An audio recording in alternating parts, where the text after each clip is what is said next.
ನಾನು ನಮ್ಮ ಅಜ್ಜಿ ಮನೆಗೆ ಹೋದಾಗ ನಮ್ಮ ಅಜ್ಜಿ ಯಾವಾಗಲೂ ಒಂದು ಮಾತು ಹೇಳೋರು, ಯಾರು ಕೆಟ್ಟದ್ದನ್ನು ಮಾಡ್ತಾರೋ ಅವರಿಗೆ ಕಾಲು ಎಳೆಯುತ್ತೆ, ಯಾರು ಒಳ್ಳೇದು ಮಾಡ್ತಾರೆ ಅವರಿಗೆ ಕಾಲನೇ ಕೈ ಹಿಡಿಯುತ್ತೆ ಅಂತೇಳಿ.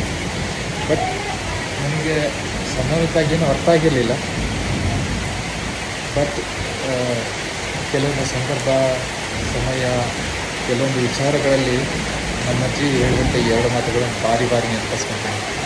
ಯಾಕೆಂದರೆ ಎಲ್ಲರ ಜೀವನದಲ್ಲಿಯೂ ಒಳ್ಳೆಯ ಸಮಯ ಇರೋಂಗಿಲ್ಲ, ಎಲ್ಲರ ಜೀವನದಲ್ಲೂ ಕೆಟ್ಟ ಸಮಯನೂ ಇರೋಂಗಿಲ್ಲ.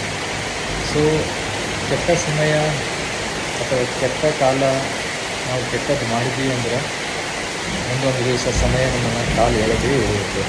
ಅದೇ ರೀತಿಯಾಗಿ ನಾವು ಎಲ್ಲೋ ಒಂದು ಕಡೆ ಯಾರಿಗೂ ಗೊತ್ತಿಲ್ಲದಂಗೆ ಒಳ್ಳೇದು ಮಾಡಿದ್ದೀವಿ ಅಂದರೆ, ಸೊ ಆ ಒಳ್ಳೆಯತನ ನಮಗೊಂದು ದಿವಸ ಗೊತ್ತಿಲ್ಲದೇ ನಮ್ಮ ಕೈ ಹಿಡಿಯುತ್ತೆ. ಸೊ ನಮ್ಮ ಅಜ್ಜಿ ಹೇಳಿದ ಮಾತು, ಬಾಲ್ಯದಲ್ಲಿ ಕೇಳಿದಂಥ ಮಾತುಗಳು ಈಗ ಪ್ರೌಢಾವಸ್ಥೆಯಲ್ಲಿ ನನಗೆ ಬಹಳ ಒಂದು ಖುಷಿ, ಆನಂದ ಕೊಡುವಂಥ ಸಂದರ್ಭಗಳನ್ನು ತಂದು ಕೊಡ್ತಾ ಇದೆ. ಅದಕ್ಕೆ ದೊಡ್ಡವರು ಹೇಳಿದ ಮಾತುಗಳನ್ನು ಆವಾಗ ಮೆಲುಕು ಹಾಕ್ಕೊಳ್ಳೋಣ ಅಂತೇಳಿ ಈ ವಿಡಿಯೋ ಮಾಡಿದ್ದೆ. Thank you.